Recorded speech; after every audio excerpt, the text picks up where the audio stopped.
Chapitre 12. Le champ d'ossements. J'aurais dû mieux connaître Alice. Je n'eus pas à faire usage de mon bâton, car elle passa à côté de moi et s'agenouilla près de sa mère, toujours entravée par ma chaîne d'argent. D'un geste vif, elle trancha les fils qui lui fermaient les lèvres. Je compris que Lizzie attendait cet instant depuis le début. Si elle avait libéré sa bouche, elle-même avec son couteau au cours de notre lutte, je lui aurais aussitôt planté ma lame dans le corps. Elle comptait sur Alice pour le faire. La sorcière releva la tête et je restai stupéfait en dépit des hommes armés qui nous cernaient. Une flamme de triomphe brûlait dans ses yeux. Les hallebardiers resserrèrent le cercle, nous menaçant de leurs lances. Tuez-les tous ordonna le chaman. Les paris sont annulés. Qu'attendez-vous? Tuez-les. En réponse, Lizzie prononça une formule à peine audible, un terme d'ancien langage. À ce que je pus en juger. Aussitôt, une vague de peur glacée s'abattit sur moi. Rien, mais ce n'était rien en comparaison de l'effet produit sur les gardes. Je n'avais jamais vu sur aucun visage une telle expression d'épouvante. Certains, abandonnant leurs lances, s'enfuirent en désordre. D'autres tombèrent à genoux et se mirent à sangloter. Dans les cages, les chiens hurlaient à la mort et les parieurs à ma droite poussaient des cris d'effroi. Que ce fût une forme surpuissante d'horrification ou quelques autres sortilèges, Lizzie avait d'un mot réduit les fiers hallebardiers en une troupe gémissante. À présent, elle fixait Lord Barul. Je suivis son regard et constatai que, à part nous trois, il était le seul dans la salle à ne pas avoir cédé à la panique. Il nous contemplait d'un œil flamboyant, la bouche tordue par un rictus malveillant. Allait-il à son tour user de magie noire contre nous, appeler le Bugan à ses côtés? La sensation de danger imminent était palpable. Lizzie n'avait pas encore gagné. « Libère-moi » me cria-t-elle. C'était un ordre dépourvu de toute magie. Néanmoins, je ne tergiversai pas. C'était l'unique chose à faire. Je le compris d'instinct. Lizzie incarnait notre dernière chance pour Alice et moi de sortir vivants de Gribakik. Je saisis l'extrémité de la chaîne et la secouai pour la dérouler. Avant même qu'elle ait rejoint le fond de ma poche, la sorcière était sur ses pieds. À l'aide des longs ongles de son index et de son pouce, tel un oiseau extirpant des vers du sol, Lizzie arracha les bouts de fil encore plantés dans ses lèvres, d'abord en haut puis en bas. Elle lécha les gouttes de sang, pointa le doigt vers le plafond et arqua le dos. Puis elle proféra 3 mots en frappant du pied. Un craquement semblable à celui de la foudre éclata dans la salle. Les torches vacillèrent et s'éteignirent. Nous plongeons dans l'obscurité. Pendant quelques instants, ce fut le silence. Puis une petite flamme s'alluma. Lizzie tenait une chandelle noire. Les chiens recommencèrent à aboyer et j'entendis un martèlement de pas pressés qui s'éloignaient. Gardes, parieurs, tous fuyaient à toutes jambes. Quant à Lord Barul, il restait invisible. Était-il parti ou restait-il tapis dans un coin? La sorcière n'avait pas pu le vaincre aussi facilement. « On passe par le tunnel, petit » me souffla Lizzie. « Et le Bugan » objectai-je. « Je m'en occupe » répliqua-t-elle. Je regardai Alice, à la lumière de la chandelle. Je la vis porter à ses lèvres la lame d'un couteau avec un grognement de douleur. Elle trancha les fils. Du sang jaillit.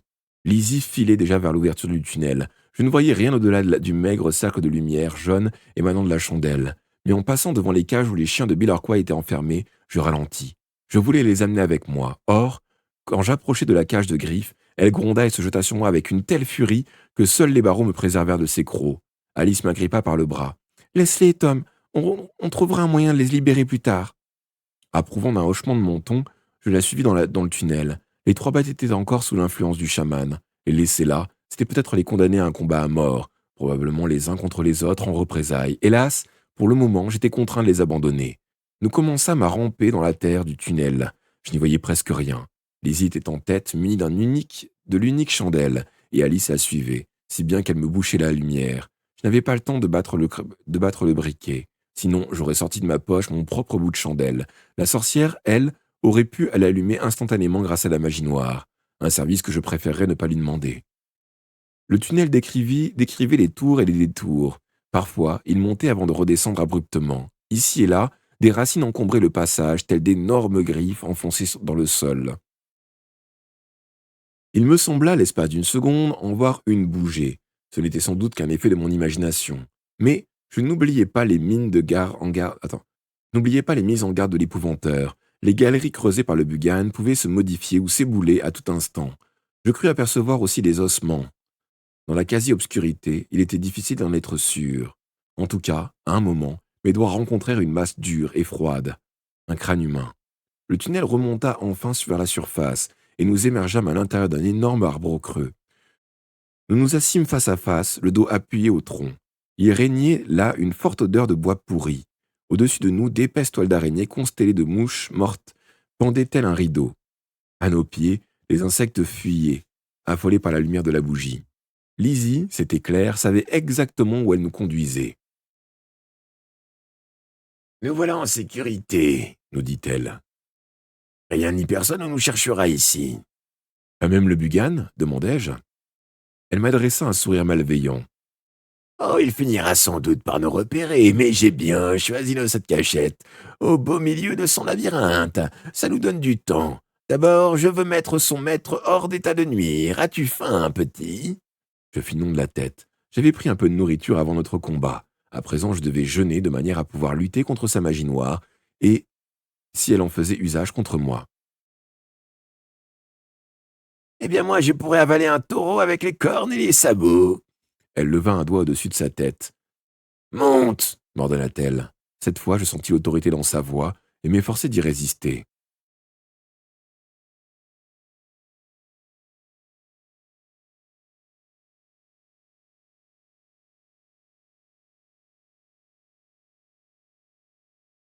Tu sortiras sur une grosse branche. De là, tu sauteras sur le sol. Ce n'est pas eau. Tu me rapporteras 2 lapins et assure-toi qu'ils soient encore vivants. Non, Tom, s'écria Alice effrayée. Ne l'écoute pas. Elle a créé un champ d'ossements ici, et l'arbre est juste au centre. Tu seras broyé avant même d'avoir touché terre.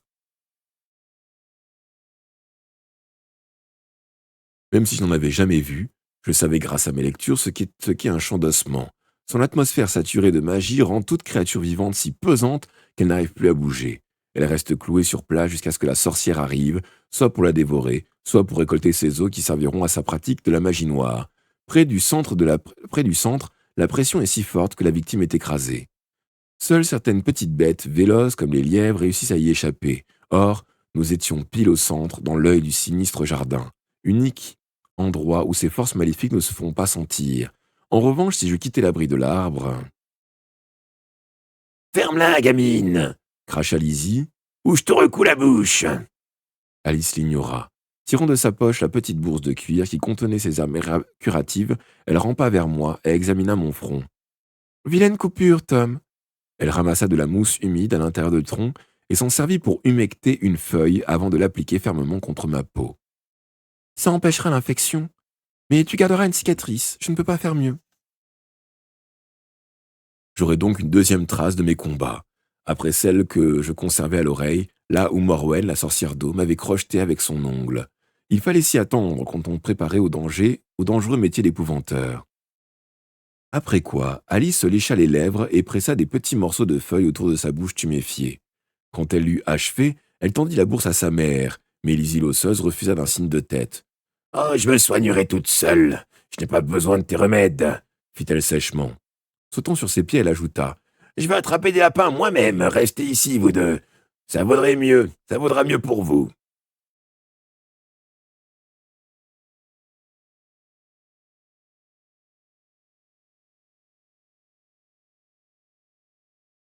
Elle escalada à l'intérieur du tronc, déchirant au passage des toiles d'araignée.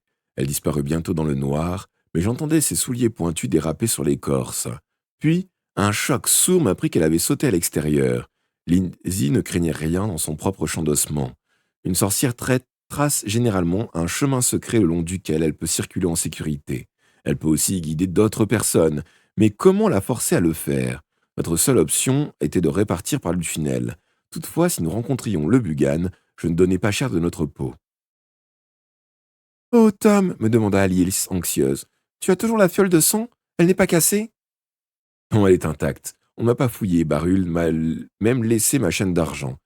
Mais toi, Alice, comment as-tu été capturée? Je t'ai vu rouler sur toi-même pour échapper au Bugan, puis tu as disparu.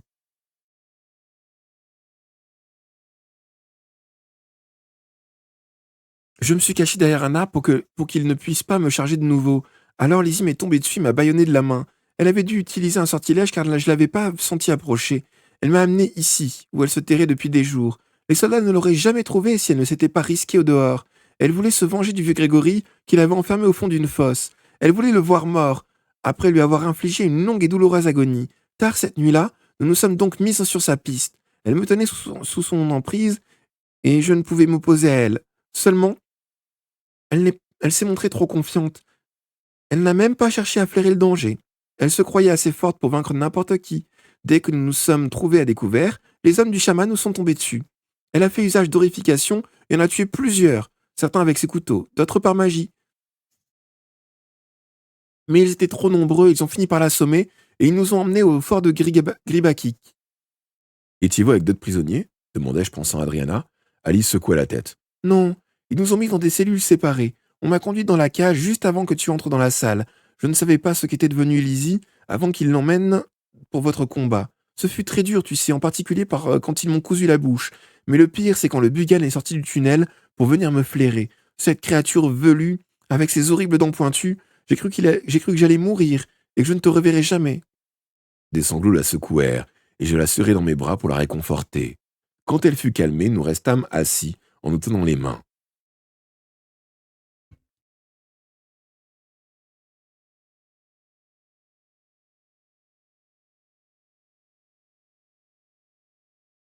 Sais-tu quelque chose sur les sortilèges qui contrôlent un champ d'ossement, Alice repris-je enfin. Saurais-tu trouver le chemin secret de Lizzie? Tu ne me demandes tout de même pas d'utiliser la magie noire, Tom, fit-elle en nuance de sarcasme dans la voix.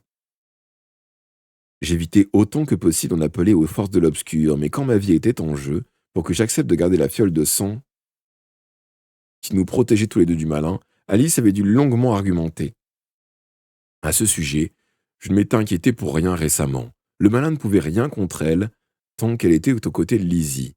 Il n'approchait jamais une sorcière qui avait eu un enfant de lui. Je réfléchissais tout, dis-je. Je ne vois pas d'autre façon de sortir d'ici, à moins de repasser par le tunnel.